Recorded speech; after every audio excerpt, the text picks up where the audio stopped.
పొందండి Punjab national bank home loans car loans zero processing fee zero documentation charges వెంటనే మీ branch ని సంప్రదించండి. News watch చేస్తున్నా ఇప్పుడే నేను శబరిమలకి వచ్చిన భారతీయ జనతా పార్టీ కార్యాలయం పైన కాంగ్రెస్ గుండెలు అటాక్ చేసినారు అని న్యూస్లో వస్తుంది.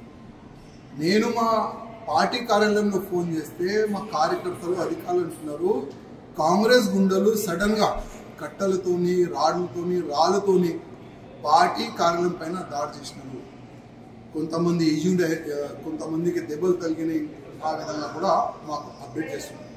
నేను రేవంత్ రెడ్డికి అడుగుతున్నాను, అసలు ఎక్కడుంది మీ లా అండ్ ఆర్డర్? మీ దగ్గరనే కదా హోమ్ మినిస్ట్రీ మీ చైర్ కింద పెట్టుకున్నారు కదా, అసలు మెయింటైన్ అవుతుందా? అసలు ఈ లా అండ్ ఆర్డర్ మెయింటైన్ అవుతుందా? నేను ముఖ్యమంత్రికి అడుగుతున్నాను.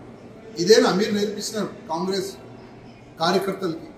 ఒక పార్టీ కార్యకర్తలు కొట్టాలి, ఒక పార్టీ కార్యాలయం పైన దాడి చేయాలి, నిరసన ప్రకటన చేయాలంటే దానికి ఒక పద్ధతి ఉంది కదా, అది మీ కార్యకర్తలకి మీరు నేర్పియలేదా రేవంత్ రెడ్డి గారు?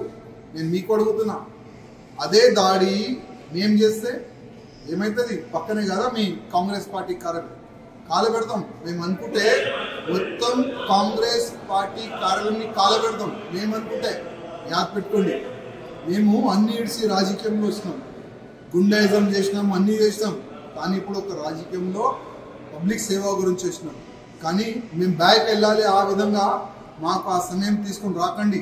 ఇమీడియట్గా ఎంతమంది మా పార్టీ కార్యకర్తల పైన దాడి చేసినారు, మా కార్యాలయం పైన దాడి చేసినారు, అందరికీ అరెస్ట్ చేయాలని నేను డీజీపీ గారికి కమిషనర్ గారికి కోరుతున్నాను. అదేవిధంగా రేవంత్ రెడ్డి గారు ఇమీడియట్గా క్షమాపణ మీరు ప్రకటన చేయాలి.